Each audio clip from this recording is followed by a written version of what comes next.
नमस्कार दोस्तों। तो ये वीडियो हमारा इंडेक्सेस पे रहेगा, यानी कि सूचकांक पे रहेगा, और अपन सारे के सारे सूचकांक पढ़ने वाले हैं और इन्हें मैप पर भी पढ़ेंगे। तो चलिए स्टार्ट करते हैं। ठीक है, आप देख रहे हो मैंने यूरोप का मैप क्यों लगाया, क्योंकि मैक्सिमम यूरोप ने ही कई सारे इंडेक्सेस में, कई सारे सूचकांक में टॉप किया हुआ है। चलिए ना, तो शुरू करते हैं बिल्कुल शुरू से, जहां से अपने को पढ़ना है इसे। ठीक है, तो भैया सबसे पहले आता है इंडेक्स। ये तो आपने पढ़ लिया, सुन लिया। देखिए, एक हमारी इंडेक्स है ईज ऑफ डूइंग बिजनेस और एक हमारी है ईज ऑफ लिविंग इंडेक्स। दोनों में बहुत अंतर है। ईज ऑफ डूइंग बिजनेस जो है ये बिजनेस के मामले में है और ये रहने के मामले में है ना। तो ये कौन जारी करता है, कभी कभी जारी करता भी पूछ लेता है। तो ईज ऑफ डूइंग बिजनेस जो जारी करता है वो वर्ल्ड बैंक है, और ईज ऑफ लिविंग इंडेक्स जो जारी करता है वो महुआ है।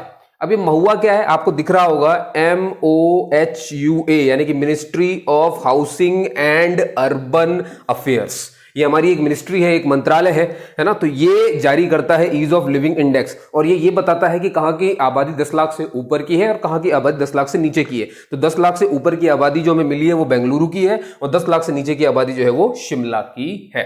ठीक है, तो ये आपको याद रखना है। ये क्वेश्चन इस तरह से आ जाएगा, 10 लाख की आबादी कहाँ है इसके क्या कहते हैं, ईज ऑफ लिविंग इंडेक्स के हिसाब से। और कभी पूछ सकता है कौन जारी करता है, तो महुआ याद रखिएगा, मिनिस्ट्री ऑफ तो याद ही रहेगा, H का मतलब हाउसिंग, अर्बन अफेयर। ठीक है, और यहां ये ईज ऑफ डूइंग बिजनेस जो कि वर्ल्ड बैंक निकालता है भैया, जिससे हम सबके सब लोन लेते रहते हैं दिन भर है ना। इंडिया की रैंक आपको याद रखनी है भाई, ये तो इंडिया ही जारी करता है, इंडिया जारी करता है, तो ये तो आबादी से रिलेटेड था।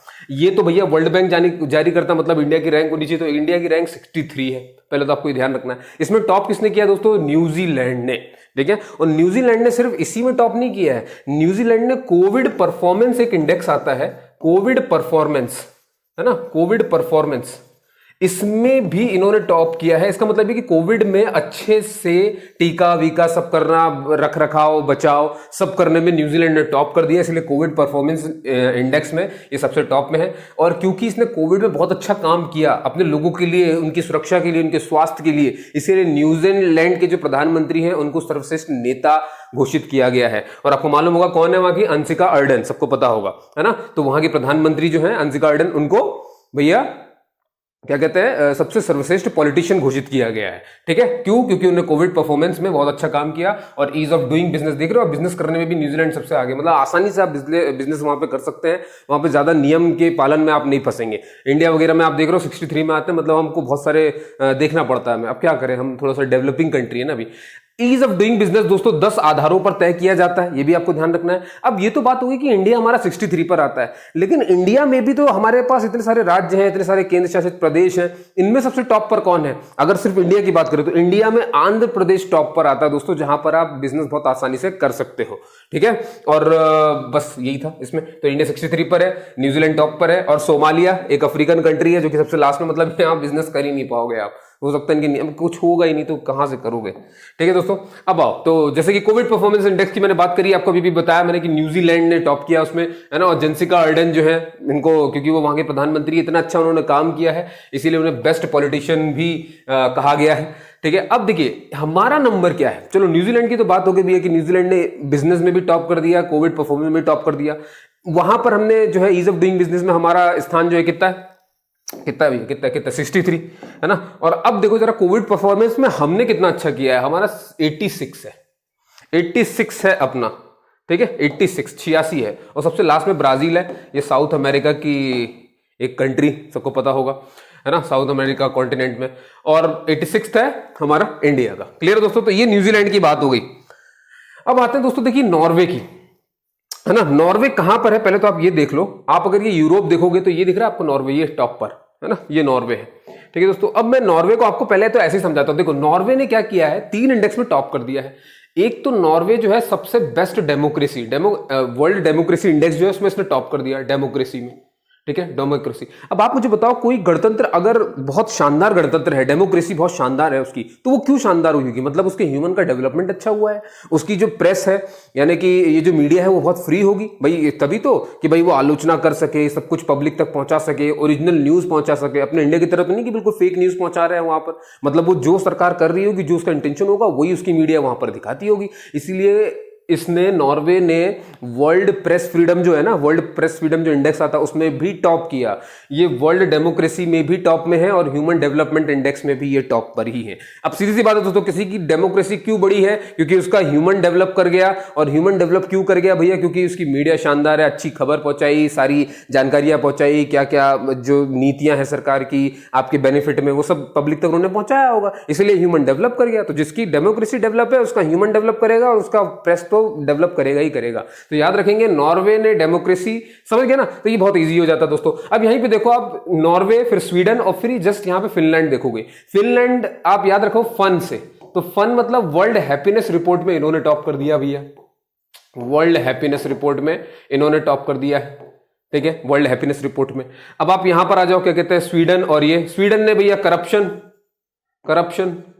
ठीक है, करप्शन मतलब दोस्तों, करप्शन मतलब करप्शन करने में नहीं, करप्शन नहीं होता है यहां पर, करप्शन के इंडेक्स में इन्होंने टॉप करके रखा है, ठीक है। और क्लाइमेट चेंज में इन्होंने करके रखा है। समझ में आ रही मेरी बात? उल्टा तो नहीं बोल गया? नहीं, क्लाइमेट चेंज इनका, करप्शन इनका है। अभी धीरे धीरे पढ़ेंगे, परेशान ना हो, ठीक है। और ये देखो, एक तो ये देखो, आपको दिख रहा होगा आइसलैंड बहुत दूर है, काफी गैप सा दिख रहा होगा आपको, गैप, इसीलिए मतलब भाई ये जो सारी कंट्री है ये एक साथ, ट्रिक बता रहा हूं आपको याद रखने की, कैसे याद रखोगे आप। ये गैप काफी दिख रहा है आपको, तो बस इसी गैप से याद रखना कि आइसलैंड में जेंडर गैप में टॉप किया है इन्होंने। जेंडर गैप जो इंडेक्स आता है, मतलब कि लड़की और लड़के में कितना अंतर है भाई, है ना, कितने लड़कियां हैं कितने लड़के हैं, उस मामले में बात कर रहे हैं, तो इन्होंने टॉप किया। मतलब यहां पर जेंडर गैप लगभग ना के बराबर है, मतलब जितने लड़के हैं उतनी ही लड़कियां हैं, ऐसा इनका कहना है, ठीक है। तो जेंडर गैप में उन्होंने टॉप कर दिया भैया। और आपको दिख रहा है, आप ये डेनमार्क, जर्मनी जैसी पार करोगे तो स्विट्जरलैंड बीच में आएगा आपको, तो स्विट्जरलैंड ने ग्लोबल इनोवेशन इंडेक्स में टॉप किया है, ठीक है, इन्होंने ग्लोबल इनोवेशन में टॉप किया है।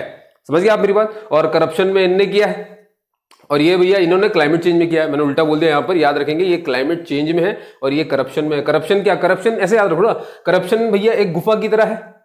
समझ में आ रही है मेरी बात? डेन एक गुफा है ना, करप्शन एक गड्ढे की तरह, इसमें इंसान दसते ही चला जाता है करप्शन में। तो बस भैया याद रखो, डेनमार्क में बिल्कुल भी करप्शन नहीं है। और स्वीडन ने क्लाइमेट चेंज में बिल्कुल टॉप किया, मतलब यहां पर गैस उत्सर्जन बहुत कम है। समझ गए दोस्तों? तो आपको इससे क्या होता है, इस तरह से ऐसे पढ़ने से हमें एक तो कंट्रीज भी दिख जाती है यूरोप की, कहां कहां कौन सी है, आइसलैंड कहां पर है, स्विट्जरलैंड देख लो, स्वीडन देख लो। समझ रहे हो ना मेरी बात, मैं क्या समझाना चाह रहा हूं आपको? अब देखो, मैंने कुछ कुछ आपको बता दिया है ना। अब एक बार आप अपन ऐसे देखते हैं तो आपको क्लियर हो जाएगा थोड़ा सा। तो भैया नॉर्वे की बात करी थी, अभी आपने देख लिया, नॉर्वे स्वीडन के बगल में था, जो फर्स्ट आया है किस किस में भैया, वर्ल्ड डेमोक्रेसी में भाई, उसकी डेवलपमेंट, ह्यूमन डेवलपमेंट इंडेक्स में भी, और इस तरह से वर्ल्ड प्रेस फ्रीडम इंडेक्स में भी। इंडिया की भी हालत देखेंगे, और कौन कौन जारी करता है पहले ये देख लो।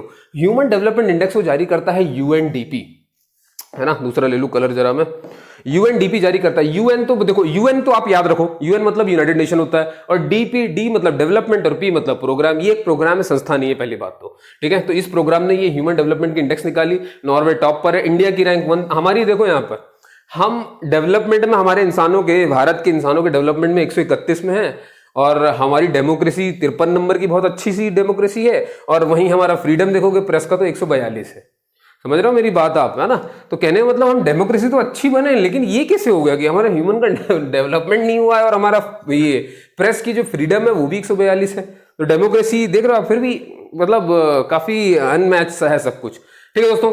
चलो समझ गया ना? तो ह्यूमन डेवलपमेंट में 131, वर्ल्ड डेवलपमेंट में 53, और वर्ल्ड फ्रीडम में हम 142 है, ठीक है। 131, 53, 142, 131, 53 और 142। लास्ट कौन है भैया ह्यूमन डेवलपमेंट में? नाइजर, ये एक अफ्रीकन कंट्री है, ठीक है। और यहां डेमोक्रेसी में तो आप बिल्कुल आंख मूंद के आपको याद हो जाएगा कि कौन डेमोक्रेसी नहीं है भैया। North Korea, Kim Jong Un, है ना, वो हाफ कट, आपको याद ही होगा बिल्कुल, नॉर्थ कोरिया। और ये लास्ट यहां पर कौन है भैया वर्ल्ड फ्रीडम में? एरिट्रिया, है ना, अफ्रीकन कंट्री अगेन।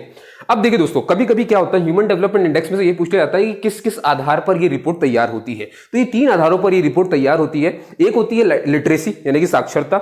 देखा जाता है ना उस देश का, भाई डेवलपमेंट इंसान का देखना है तो उसकी साक्षरता तो देखी ही जाएगी भाई। तो साक्षरता हो गई, जीवन प्रत्याशा जो हो गई, है ना। और तीसरी चीज आती है प्रति व्यक्ति आय, पर कैपिटा इनकम हो जाता है। समझ गए ना, प्रति व्यक्ति आय क्या कैसी है, उस हिसाब से देखा जाता है कि उसका डेवलपमेंट कैसा है। तो इस मामले में हम देख रहे हो कहां पर आते हैं, 131 में, बहुत बड़ी बात है, ठीक है। और डेमोक्रेसी हम ऐसे हैं भैया।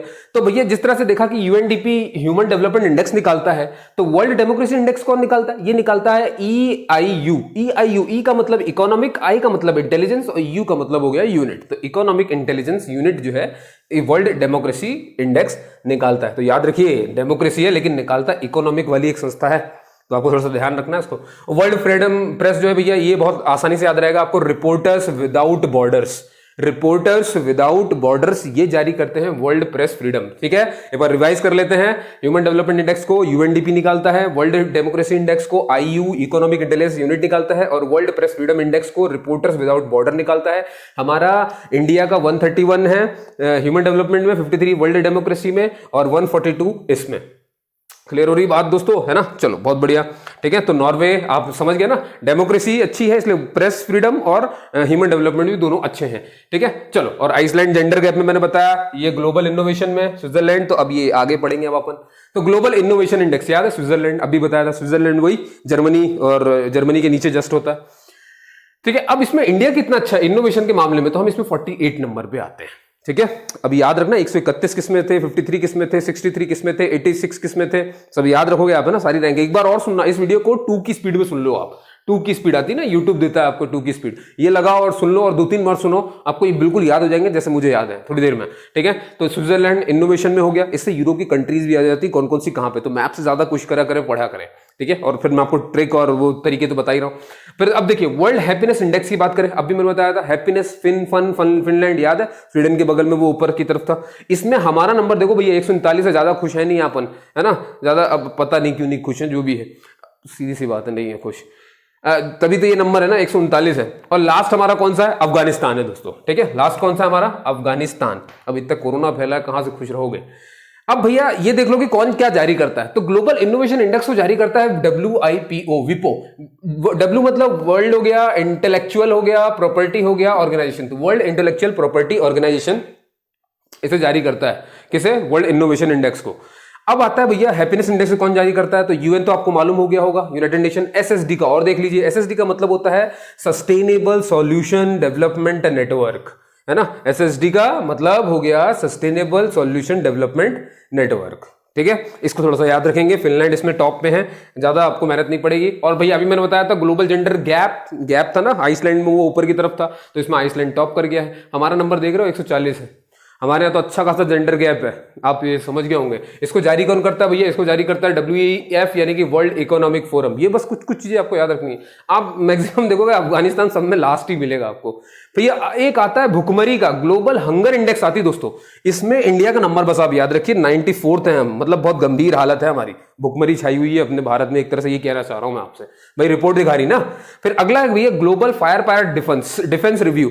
अब ये क्या है दोस्तों? इसका मतलब ये कि किस देश की सेना कितनी ज्यादा ताकतवर है, तो बनी बात है देश पूरे सभी देशों में सबसे ज्यादा ताकतवर आर्मी जो है वो USA की है, इसी की है, डिफेंस की ही, है ना? और फिर दूसरे नंबर पर जो सबसे खतरनाक जिसकी डिफेंस है, आर्मी नेवी एयरफोर्स जो है वो रशिया की है, तीसरे नंबर पर चाइना की, और हमारी आती है 4th नंबर पे। तो हम भी नीचे नहीं, है ना? 4th नंबर के हैं, हमारे डिफेंस बहुत मजबूत है, लेकिन USA नंबर 1 और रशिया और चाइना इन सबके बाद में है हम, तो याद रखेंगे फायर पावर डिफेंस में। ठीक है दोस्तों, अच्छा अब मैंने आपको बताया करप्शन परसेप्शन, याद है ना? करप्शन एक गड्ढे में कूद जा रहा है, गड्ढे में चला जा रहा है, तो डेनमार्क याद करो, करप्शन गड्ढे में गया बिल्कुल, है ना? देश जो करप्शन करे, लेकिन यहां पर ये उल्टा है कि इन्होंने करप्शन नहीं किया, मतलब करप्शन फ्री कंट्री है एक तरह से लगभग। इंडिया की रैंक देख रहे हो आप 86 है, और 86 एक और में थी सबसे पहली report ease of doing business में भी, याद रखना है आपको, ऐसे याद रखो आप, है ना? 2-3 मैंने कहा ना, 2-3 बार सुन लेना। तो करप्शन इंडेक्स जो है निकालता है कौन? ट्रांसपेरेंसी ही निकालेगी भैया, करप्शन ट्रांसपेरेंसी से बहुत अच्छे समझ गए होगे आप, तो ट्रांसपेरेंसी इंटरनेशनल ये निकालता है इसको। ठीक है, अफगानिस्तान इसमें भी बिल्कुल लास्ट में, मतलब करप्शन बिल्कुल लपक के है वहां पे, और 86 हमारा नंबर है, और डेनमार्क ने जिस तरह से मैंने कहा टॉप करी है। क्लाइमेट चेंज मैंने आपको बता ही दिया था, क्लाइमेट चेंज में कौन है भैया? स्वीडन नंबर 1 पर है, लेकिन आप ध्यान से देखोगे तो स्वीडन तो 4th नंबर पे लिखा हुआ है, तो ये कैसा है? बिल्कुल सही है दोस्तों। ये क्लाइमेट चेंज का मतलब क्या होता है कि जो हमारी ग्रीन हाउस गैसेज हैं उसका एमिशन कौन कितना कम कर रहा है, जितना जो कम करेगा उतना ही ग्लोबल वार्मिंग कम होगी, वातावरण उतना ही गर्म कम होगा। तो ऐसा कौन सा देश है जो अपने उत्सर्जन को बचाने की कोशिश कर रहा है, मतलब कम से कम कर रहा है? तो वो स्वीडन है। लेकिन 1 2 3 पर सोचो आप, फर्स्ट मतलब जिस हिसाब से जो पायदान तय किए गए हैं, जो पॉइंट्स तय किए गए हैं, उन पर ऐसा कोई भी कंट्री नहीं था जिसको हम फर्स्ट में रख सके, कोई भी कंट्री नहीं था जिसको सेकंड में रख सके, कोई भी नहीं था जिसको थर्ड पे रख सके। तो आप सोच रहे हो मतलब फर्स्ट सेकंड थर्ड लाने के लिए कोई कंट्री थी ही नहीं, मतलब सबके सब ग्रीन हाउस गैसेस उत्सर्जित करते हैं, और इतना करते हैं कि फर्स्ट में आने लायक नहीं थे, सेकंड में आने लायक नहीं थे, थर्ड में आने लायक नहीं थे। तो फिर हमने देखा कि भैया 4th की जो है, मतलब भाई होगा ना, सारे पैरामीटर तय किए होंगे कि भैया फर्स्ट में हम उसको रखेंगे जो इतना कम कर देगा, हम सेकंड में उसको रखेंगे जो इतना कम कर देगा, थर्ड में उसको रखेंगे। तो हमने देखा कि भैया फर्स्ट के लायक कोई नहीं था, सेकंड के लायक कोई नहीं था, थर्ड के लायक कोई नहीं था, तो हमने देखा कि भैया हाँ फोर्थ में हमने देखा जो इसके हिसाब से फोर्थ पोजीशन के हिसाब से जो पैरामीटर तय किया होगा उसमें कौन सही बैठ गया, स्वीडन बैठ गया। हमारे इंडिया का नंबर 10वें पे आता है। आपसे कोई पूछ ले कि एकमात्र एशिया का देश जो उत्सर्जन की इस लिस्ट में आता हो, तो एशिया का एकमात्र देश भी इंडिया ही है, और इंडिया टॉप 10 में आता है, और पहली बार आया है, अब तक नहीं आता था, मतलब हमने काफी कंट्रोल करना शुरू कर दिया। और वैसे भी कोरोना है तो चल ही रहा है, तो ये रिपोर्ट भी 2020 की, जब पूरा लॉकडाउन लगा हुआ था। अब जब लॉकडाउन हटेगा तब देखना इस लिस्ट में हम कैसे आते हैं, समझ गया। तो इसको कौन निकालता है, नाम से समझ में आ रहा है, ग्रीन वॉच इंस्टीट्यूट निकालता है इसे, ठीक है। याद रखेंगे इस लिस्ट में कोई भी फर्स्ट सेकंड थर्ड नहीं, कहीं धोखे से आपसे पूछ लेना क्लाइमेट चेंज परफॉर्मेंस इंडेक्स में फर्स्ट कौन है, सेकंड कौन है, थर्ड कौन है, ये फर्स्ट पूछ ले तो एक नन ऑफ दीज भी हो सकता है उसमें, तो आप याद रखेंगे। फोर्थ पूछेगा तभी आप बोल पाएंगे स्वीडन है, टॉप तो किसी ने किया ही नहीं है इस लिस्ट में, ठीक है दोस्तों। चलो बहुत बढ़िया, तो क्लाइमेट चेंज में ये हो गया। और भैया लास्ट हमारा भैया हेनली का पासपोर्ट, मैंने 2-3 वीडियो में पहले ही इंडेक्स बताया हुआ है। करंट अफेयर के वीडियो सुनना जिसमें मैंने 3 महीने के भी कंबाइंड किए हैं, 4 महीने कंबाइंड किए हैं, और अब मैं मई का भी करंट अफेयर अभी अपलोड करूंगा, और फिर मई के बाद में 5 महीने यानी जनवरी से लेकर के मई तक का पूरा करंट अफेयर भी अपलोड कर दूंगा, तो आपका रिविजन बहुत शानदार हो जाएगा। तो आप पुराने वीडियो भी सुनते रहो, क्योंकि उनको भी कवर करूंगा मैं एक वीडियो में, और कम समय में करने की कोशिश करूंगा। तो भैया हेनली का पासपोर्ट दोस्तों ये क्या बताता है, हेनली का पासपोर्ट बताता है कि दुनिया में सबसे ज्यादा ताकतवर पासपोर्ट किसका है। सबसे ज्यादा पासपोर्ट जो ताकतवर है वो जापान का है हमेशा से, ठीक है। और ये क्वार्टर में अपनी रिपोर्ट निकालते हैं। इन्होंने जनवरी के क्वार्टर में जो रिपोर्ट निकाली थी उस हिसाब से हमारी जो रैंक थी वो 85 थी। फिर उन्होंने दूसरे क्वार्टर यानी कि अप्रैल माह में जो निकाली उसमें हमारी रैंक जो है 84 थे, मतलब एक रैंक का हमारे में सुधार हो गया, हमारा पासपोर्ट थोड़ा सा ताकतवर और हो गया है, ठीक है। अब भैया वर्ल्ड एयर क्वालिटी की बात करें, मतलब कौन सी भैया एयर किसकी ज्यादा साफ है, तो ये गंदी रिपोर्ट निकालता है, मतलब गंदी किसकी रिपोर्ट है, तो याद रखिए इसमें भैया गाजियाबाद जो है भारत का सबसे पॉल्यूटेड शहर,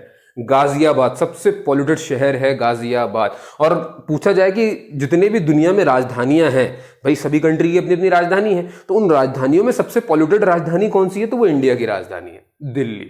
समझ गया आप, ये देखो लिखा है ना मोस्ट पॉल्यूटेड कैपिटल, इस लिस्ट के हिसाब से सोचो अब इंडिया की कैपिटल आती है, ये दिल्ली हो गई। और वर्ल्ड एयर क्वालिटी में मैंने क्या बताया आपको, इंडिया की सबसे पॉल्यूटेड सिर्फ सिटी, ये सिटी के मामले में है और वो कैपिटल के मामले में।